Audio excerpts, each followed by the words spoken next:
The police response to the Tunisia terror attack was at best shambolic and at worst cowardly. Criticism from a coroner here as he rules the 30 British victims were unlawfully killed. But he doesn't in any way blame the hotel or the tour operator TUI. This is how some of the bereaved families reacted to that.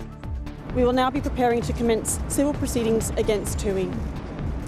The inquests were about those who tragically lost their lives. They must never be forgotten. Also this lunchtime, compulsory sex and relationship education for every child in England. Why the government wants lessons to begin with children as young as 4. The busy surgeon with an excellent bedside manner accused of performing breast cancer operations on women who didn't need them. And it really is the trip of a lifetime. 2 space tourists will travel around the moon next year.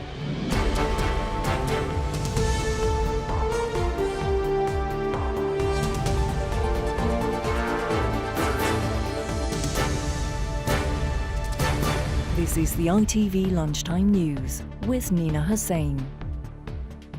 Good afternoon. A coroner has attacked the police in Tunisia over how they reacted to the terror attack on a beach which saw a gunman kill 30 British tourists.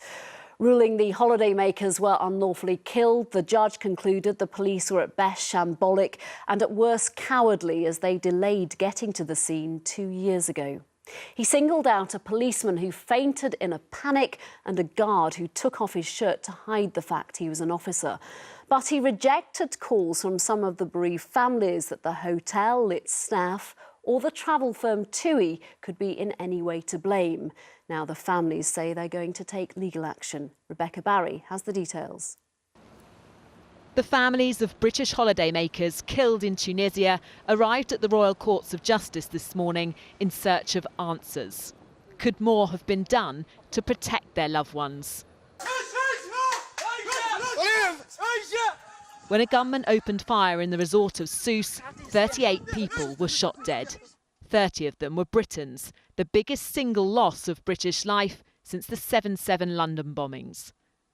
Ruling that they were unlawfully killed, Judge Nicholas Lorraine Smith said the simple but tragic truth in this case is that a gunman armed with a gun and grenades went to that hotel intending to kill as many tourists as he could, adding the response by the police was at best shambolic, at worst cowardly. But the coroner rejected calls from some families to rule that neglect by the travel firm TUI or the hotel owners played a role in their deaths. On behalf of our clients who lost members of their family and those who suffered injuries in this terrible incident, we will now be preparing to commence civil proceedings against TUI. The inquests were about those who tragically lost their lives. They must never be forgotten, and their families hope that no one else will ever have to suffer the same fate in the future. The inquest heard how Tunisian police could have stopped the attacker within 3 minutes, but spent 8 minutes trying to find more weapons, a delay the coroner described as deliberate and unjustifiable. They eventually arrived at the scene 30 minutes after the alarm was raised. By then, the gunman had killed all 38 of his victims. Just 3 months earlier, 20 tourists had been killed in a terrorist attack at a museum in the Tunisian capital. Today, the judge said some holidaymakers had been reassured about the safety of Tunisia before they travelled. The coroner talked about the way travel advice should be provided, and since then we've now got travel advice, the link to the FCO campaign, on virtually every one of our pages on the website, in our brochure, in all of our communication with customers. On behalf of everyone at TUI UK, I would like to again extend our deepest sympathy. We are so very sorry for the pain and loss those affected have suffered. The Foreign Office is now advising against all but essential travel to Tunisia. Rebecca Barry, ITV News. Our correspondent Geraint Vincent was in court. Geraint, the coroner went through each case one by one. That must have been incredibly difficult for those families to hear. Yeah, he spent the last 15 minutes of the inquest doing that, Nina, and it's certainly the moment in this entire case which will stay with me, went through each of the names of the dead one by one and mentioned their cause of death, which in each case was gunshot wounds. And it was just a very calm and measured reminder of the terrible violence which was inflicted upon this entirely innocent group of people that day. As the coroner was reading out the names, one woman wept throughout. She was Suzanne Evans, who lost her father and her brother and her son in the attack. And the coroner's last word was to thank the families, having noted that their quiet dignity, a quiet dignity of which their loved ones, he said, would have been proud. What did he say about what could have been different? Well, his most damning criticism, as we've heard, was of the Tunisian police, who he described their response as being completely ineffective. He said their approach could best be described as shambolic and at worst cowardly. But the coroner also was critical of Thompson's approach in dealing with customer questions about the situation in Tunisia. And here with me to talk about that is Gillian Edwards from the Association of British Travel Agents. Gillian, what could Thompson have done differently, do you think? Well, I think what we heard from the coroner this morning is that there were a lot of what-ifs, and he ruled ultimately that this was the responsibility of a lone gunman and that Thompsons hadn't failed in their duty of care, they hadn't neglected in their duty of care towards customers. But he did mention a briefing note given to sales representatives by the Thompson management, a briefing note which was supposed to be about dealing with customers' inquiries, which had no mention of terror, no mention of the terrorism threat, no mention of the Bardo attack. Well, I think that there's been learnings for all the industry from this event in Sousse, this terrible attack in Sousse. Since then, there's been a lot of heightened awareness of the nature of the terrorist attack, the indiscriminate nature of it, and the importance of giving customers that advice from the Foreign Office so that they can make those informed decisions about where they go on holiday. Has this attack, has this inquest, very briefly, has it changed the industry? Well, the nature of the indiscriminate terrorist attack, it's something that the industry has to address. And at ABTA, we've been working since Sousse with our members on training initiatives with the counter-terrorism police to give our members the support and help they need to face this new threat. Gillian Edwards, thank you very much indeed. That is all from the Royal Courts of Justice. Back to you, Nina. All right, Vincent, thank you. Christina and Tony Callahan were on the beach in Sousse but managed to survive the gunman's attack. Like many that day, they say though they were both injured, they feel incredibly lucky to be alive. But as the inquest reached its conclusion, they told Neil Connery how they will forever live with the scars, both mental and physical. So this was taken 16 hours before the attack, wasn't it? Yes. Tony and Christine Callahan reflect on a picture taken the evening before their lives, along with so many others, changed forever at Sousse. Christine almost lost her life. The inquests into the attack have been another painful stage on their journey.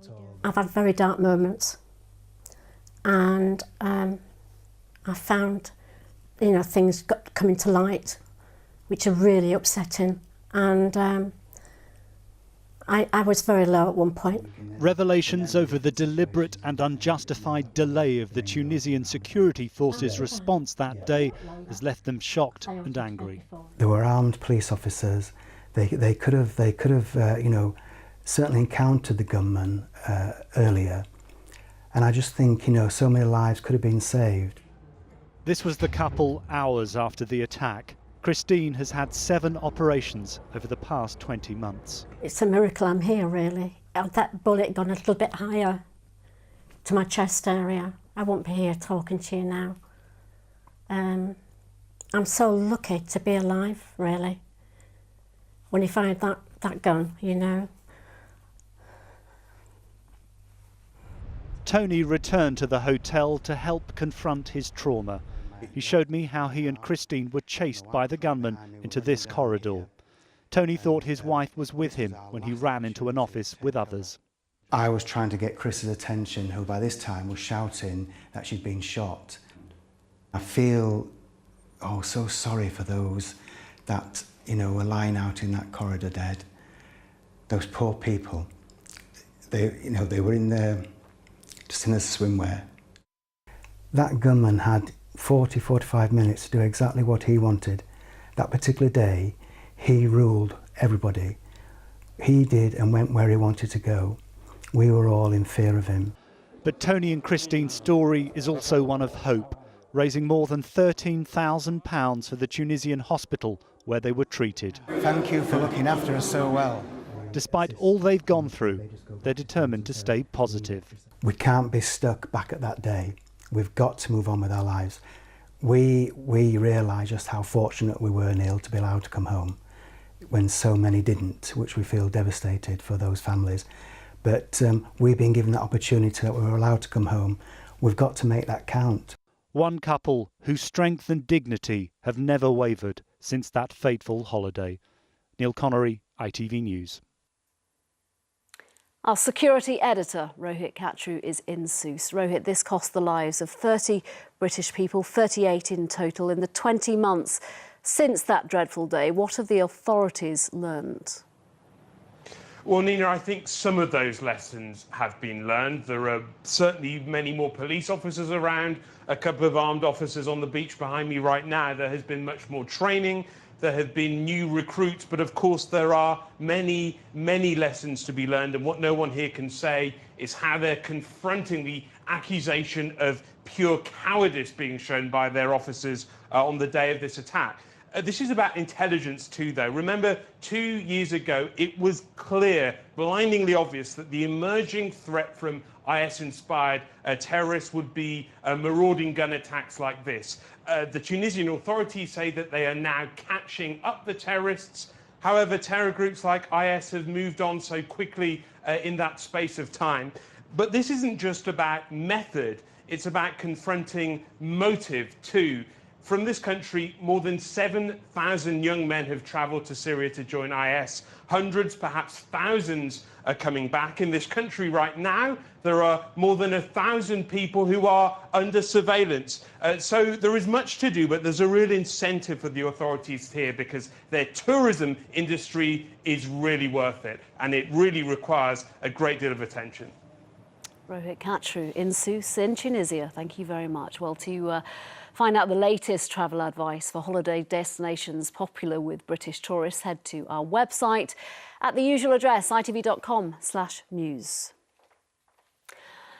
ITV News has learnt all schools in England will have to teach children sex and relationship education from the age of 4. The classes will be compulsory. The government says the changes are to address the fact growing numbers of children and teenagers are struggling with sexual harassment and abuse online. The guidance for schools hasn't been updated since 2000, but now relationship and sex education will be introduced from when children start school in age-appropriate lessons. Staying safe online, sexting and abusive relationships would be among the topics that will be covered. Joining me now is Sarah Champion, a Labour MP who is backing the changes. You support the government on this. What's the thinking behind the decision? Why is it so necessary at this time to teach children as young as 4? Well, I've been campaigning for years to make sure that we have proper protection for all of our children, and there's been campaigners, survivors and charities doing the exact same thing. And what we need to see today is the government actually coming forward and putting measures into statute. The reason that we need this is the world has changed. You know, the guidance was last updated 17 years ago, and well, in the last 17 years, for example, we have the internet, we have smartphones. The risks to children are so much greater, and what we need to be seeing is from the youngest age, all children get good relationship education, education about respecting themselves and others, relationships between themselves and adults, between children and other children. It's not about teaching children about sex when they're in primary school, far from it. It's about teaching them about protection and them respecting themselves. But some parents may panic if they hear the word sex education and 4-year-olds. What is your response to them in terms of, because this is compulsory, they won't be able to take their children out of these lessons? Well, I would also panic if I was hearing that. But the sadness is, and I know an awful lot of survivors of child abuse, that unless we give children the tools to make them understand that some people, particularly adults, and to be honest, 2/3 of child abuse happens within the family environment, some adults may be trying to exploit them. So unless we make children aware of that, and the fact that they will be listened to if something happens that they're uncomfortable about, the fact that they can call somewhere like Childline, for example, if something unpleasant happens, we have to give the children the respect. The other thing is that surveys, and particularly a recent one done by Bernardo's, shows that children themselves are crying out for this sort of education. We have to listen to that cry, and the government has to act. Sorry to interrupt you. Very briefly, you've also called in the past for pupils to be taught about online porn. You are going to get some sort of backlash against that, presumably, if the government backs that part of what you've been campaigning for. Very briefly, Sarah Champion, please. I think that we need to look at the bigger picture, which is child protection, and the government has to do the right thing to make all of our children safe. Sarah Champion, thank you very much. Thank you. Still to come, he had one job, the man blamed for the biggest Oscar blunder in history.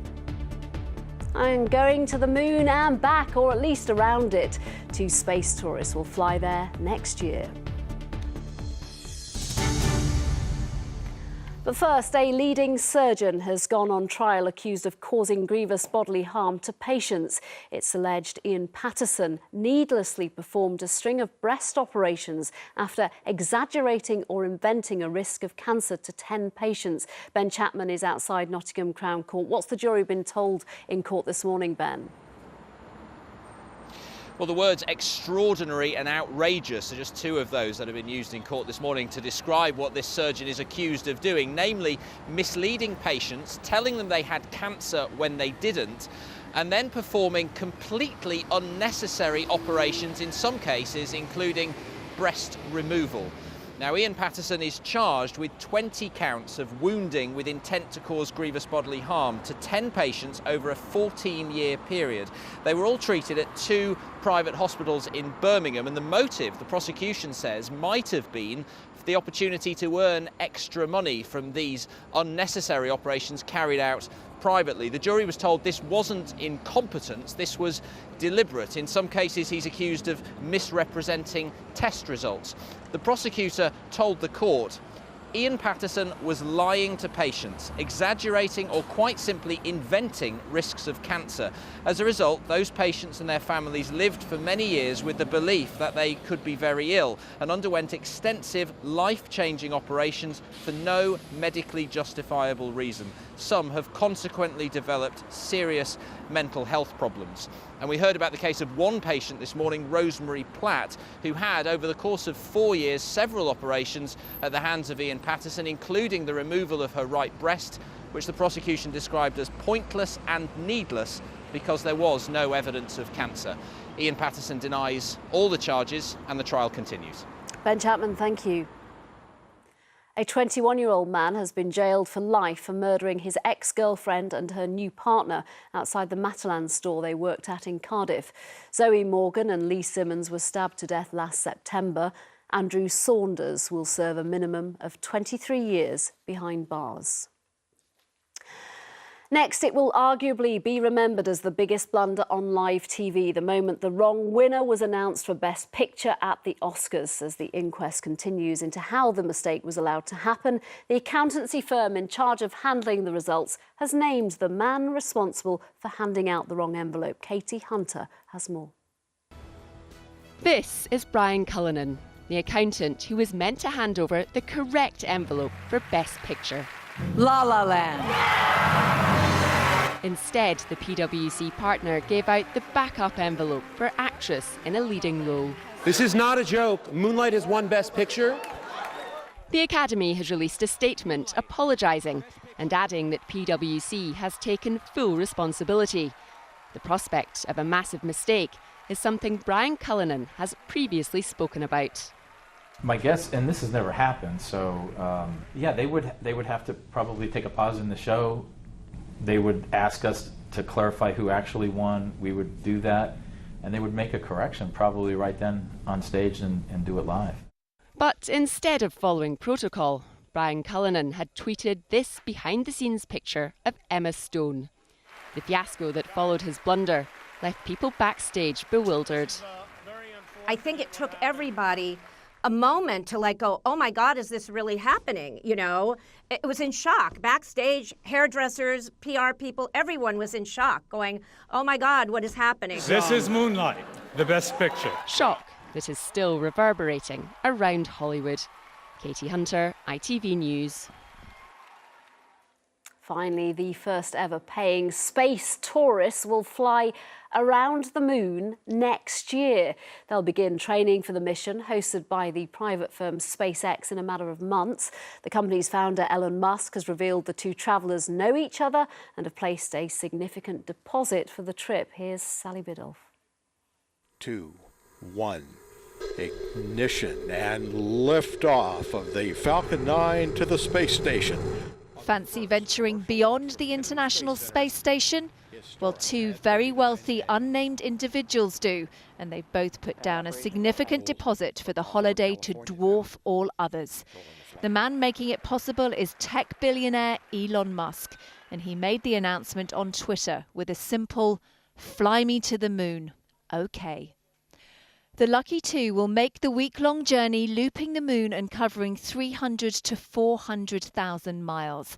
And they could be doing it as early as next year in the Dragon V2 capsule made by Musk's company, SpaceX. As the pilot, you were able to interact with the screens overhead, control the spacecraft, and then we've got all of the critical functions that are needed in an emergency situation as manual buttons. Musk has made headlines before with his plans for reusable rockets literally going up in smoke.